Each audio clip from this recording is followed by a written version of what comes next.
Imagine an ancient empire shrouded in mystery and power, whose history echoes through the centuries directly onto the pages of the Bible. This is Iran, or ancient Persia, a nation that not only shaped world history, but also played a central role in God's divine plan. Prepare for a fascinating journey that connects past events with future prophecies, revealing secrets that may forever change how you view Iran in the biblical context. Are you ready to discover how a pagan nation became an instrument in God's hands? The biblical narrative of Iran is more than a historical curiosity. It is an essential piece in the prophetic puzzle unfolding from the time of Noah to the events of the end times. From powerful kings to moments of divine redemption, Persia is not just a name on a map, but a key player in a story that continues to resonate in the modern world. In this text, we will explore how the Bible reveals the origin of the Iranian people, their rise to power, and their lasting impact on the prophecies that shape humanity's destiny. The modern nation of Iran plays a critical role in the grand narrative of biblical prophecy and world events. Often when people think of the Bible, they focus on Israel, Egypt, and Babylon. But what if I told you that Iran, known as Persia in biblical times, was not just another empire, but a nation specifically named in prophecy to shape the destiny of God's chosen people?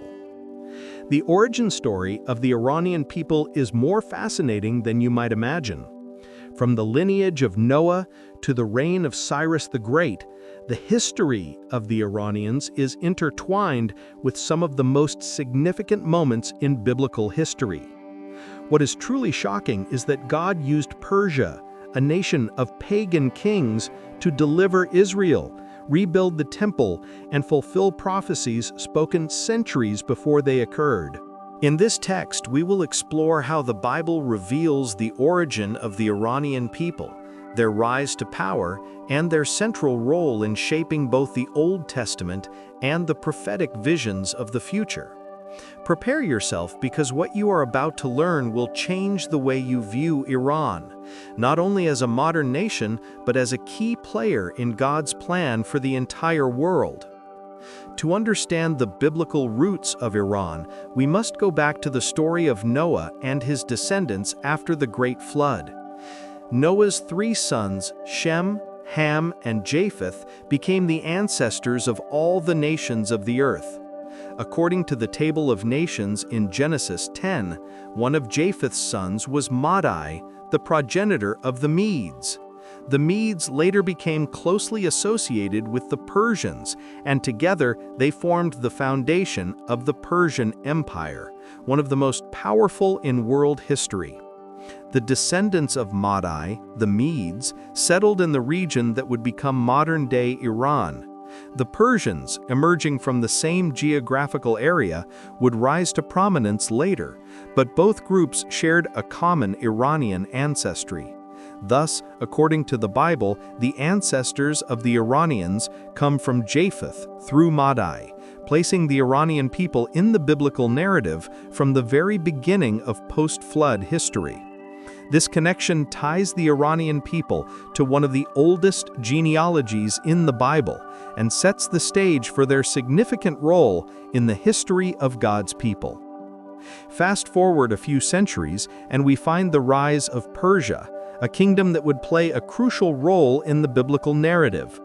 The Medes and Persians formed an alliance under the leadership of Cyrus the Great, who founded the Achaemenid Empire, also known as the First Persian Empire. At its height, the Persian Empire stretched from the Indus River to North Africa, encompassing many of the major regions mentioned in the Bible, including Israel, Babylon, and Egypt. But Persia's importance goes far beyond its military and territorial might. Its relevance lies in how God used it to fulfill his promises to the Israelites. The Babylonian Empire, led by King Nebuchadnezzar, had conquered Jerusalem in 586 before Christ, destroyed the temple, and taken the people of Judah into exile. The Israelites remained in Babylonian captivity for 70 years, as prophesied by Jeremiah. Then came Cyrus the Great, the Persian king, who conquered Babylon in 539 before Christ, and with him, everything changed. The book of Ezra opens with a decree from Cyrus allowing the Israelites to return to their land and rebuild the temple in Jerusalem. This event is recorded in Ezra 1, verses 1-4, where Cyrus declares, "The Lord, the God of heaven, has given me all the kingdoms of the earth, and has appointed me to build a temple for him in Jerusalem, in Judah." Cyrus, a pagan king, was named a century earlier by the prophet Isaiah as the one who would carry out God's will to restore Israel, Isaiah 44 verse 28 and 45 verse 1. In one of the most astonishing moments in biblical history, Persia, a nation outside of God's covenant, became the instrument of divine redemption for his people. This marked a profound turning point for Israel and highlighted Persia's central role in God's divine plan. One of the most remarkable elements of Persia's biblical legacy is the role of Cyrus the Great. In Isaiah 44 verse 28, God refers to Cyrus by name more than 150 years before his birth, calling him his shepherd who would fulfill God's purposes. In Isaiah 45 verse 1, Cyrus is even referred to as God's anointed, a title typically reserved for the kings of Israel. How could a foreign pagan king be called God's anointed? The answer lies in God's sovereignty and his ability to use anyone, even those outside his covenant people, to accomplish his will. Cyrus's decree to allow the Jews to return and rebuild the temple was not just a political move, but the fulfillment of prophecy. The prophet Jeremiah predicted that the Babylonian captivity would last 70 years, Jeremiah 25 verses 11 and 12, and Jeremiah 29 verse 10. And Cyrus's rise to power marked the end of that period. The rebuilding of the temple in Jerusalem under the leadership of Zerubbabel and with Cyrus's blessing was a pivotal step in the restoration of Israel. God used Persia not only to defeat Babylon, the nation that oppressed Israel, but also to facilitate Israel's rebirth as a nation. This was a reminder to Israel and the world that God's plan is far greater than any empire, and he can use even the most unlikely figures to accomplish his purposes. Persia's role in biblical history does not end with Cyrus and the rebuilding of the temple. The Book of Esther provides another powerful example of how Persia was used by God to protect his people. During the reign of King Xerxes I, also known as Ahasuerus in the Bible, a plot was hatched by Haman, an official in the Persian court, to exterminate the Jews living in the empire. Haman's hatred for the Jews led him to manipulate the king into issuing a decree that would allow their annihilation. However, through divine providence, a young Jewish woman named Esther became queen of Persia. Encouraged by her uncle Mordecai, Esther took a bold and dangerous stand by approaching the king and revealing her Jewish identity, advocating for her people's survival.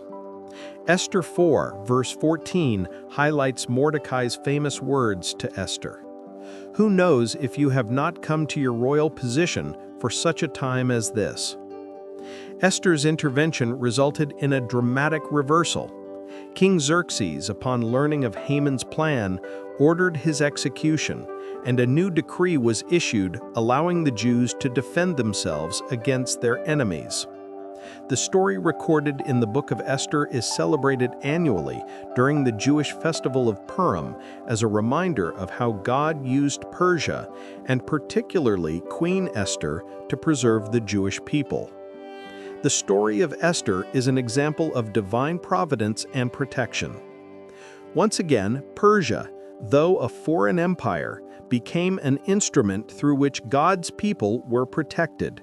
God's hand was evident throughout the story, using the Persian Empire as the backdrop for this miracle of deliverance for the Jews from annihilation. Persia was not just a passive observer, it was an active participant in ensuring the survival of Israel as a nation destined to give birth to the Messiah. The Bible does not only speak of Persia's historical role, it also places Persia at the heart of prophetic visions about the future of world empires and God's ultimate plan for humanity. One of the most powerful examples of this is found in the Book of Daniel. Daniel, a Jewish prophet who lived during the Babylonian exile, served in the courts of both the Babylonian and Persian empires. In the Book of Daniel, we find several visions that reveal the rise and fall of empires, including Persia. In Daniel 2, King Nebuchadnezzar of Babylon has a dream of a great statue made of different materials, each representing a world empire. The chest and arms of silver represent the Medo-Persian Empire, which would succeed Babylon as the dominant power in the ancient world. Later, in Daniel 7, Daniel himself has a vision of 4 beasts, representing 4 successive empires. The second beast, a bear raised up on one side, represents the Medo-Persian Empire, symbolizing its dual nature, the combined strength of the Medes and Persians. This empire would be vast, and its expansion, especially under Cyrus, would forever alter the course of history. Another significant vision involving Persia is found in Daniel 8, where the prophet sees a ram with 2 horns, one representing the Medes and the other the Persians, charging in all directions, conquering vast territories. However, the vision also includes a goat with a prominent horn, symbolizing Greece and its king, Alexander the Great, who would eventually conquer the Persian Empire. These visions place Persia at the center of God's prophetic timeline, showing that the empire's rise and fall were not historical accidents, but part of God's divine plan. Although the Persian Empire fell to Alexander the Great in the 4th century before Christ, its influence continued to be felt during the time of the New Testament. By the time of Jesus' birth, the Persian Empire had been replaced by the Greek and later Roman empires. However, the legacy of Persian culture, governance, and administration left a lasting impact on the ancient world. One of the most mysterious connections between Persia and the New Testament is the story of the Magi, the wise men who visited the infant Jesus in Matthew 2. Many scholars believe that the Magi were likely from the region of Persia and may have been Zoroastrian priests, part of an ancient religious tradition in Persia that practiced astrology and the interpretation of omens. The Magi's journey to worship the newborn King of the Jews highlights Persia's enduring connection to the biblical story, even after the fall of the Persian Empire. Persia's traditions of wisdom continued to influence the ancient Near East, and it was Persian scholars who recognized the significance of the star that announced Jesus' birth. Furthermore, Persia's legacy of tolerance toward various cultures and religions set the stage for the spread of Judaism and, eventually, Christianity throughout the Roman Empire. The Achaemenid Empire was known for allowing its subjects to maintain their religious practices, a policy that would influence later empires, including Rome. This environment of religious freedom contributed to the flourishing of Jewish communities throughout the region and laid the groundwork for the eventual spread of the gospel. As we conclude this exploration of Persia's biblical role, it is essential to consider the future of Iran in light of biblical prophecy. Many scholars and theologians believe that Iran, known in biblical prophecy as Persia, will play a pivotal role in end times events. One of the most significant prophecies involving Persia is found in Ezekiel 38 and 39, where the prophet describes a coalition of nations that will one day come against Israel in the last days. Among these nations is Persia, which will join Gog of Magog and other nations in a massive battle known as the War of Gog and Magog. This prophecy, often seen as a yet-to-be-fulfilled event, describes a final confrontation between the forces of evil and God's people, with Israel at the center of the conflict. While the exact nature and timing of this war remain subject to debate, the inclusion of Persia, that is modern Iran, in this prophecy suggests that Iran's influence in the region will continue to have spiritual significance in the end times. Furthermore, Daniel's prophecies about the rise and fall of empires, including Persia, point to a broader theme of God's sovereignty over the nations. Persia's role in biblical prophecy demonstrates that no empire, no matter how powerful, is beyond God's control. He raises nations and brings them down, all according to his divine plan. The story of Persia, or modern Iran, in the Bible is one of the most remarkable examples of how God can use even the most unlikely nations to fulfill his divine purposes. From the descendants of Japheth through Madai to the rise of Cyrus the Great, Persia played a central role in biblical history, from the restoration of Israel to the protection of the Jewish people in the Book of Esther. But Persia's significance does not end with its historical role. The prophecies of Daniel, Isaiah, and Ezekiel remind us that Persia was part of God's larger plan, not only for the nations of the past, but also for the future. Iran's place in biblical prophecy points to its ongoing role in the events unfolding until the end of time. As we look at the modern world, particularly the tensions involving Iran and Israel, it is essential to approach these events with a biblical perspective. God's sovereignty over the nations means that every kingdom, every empire, and every leader is part of his plan.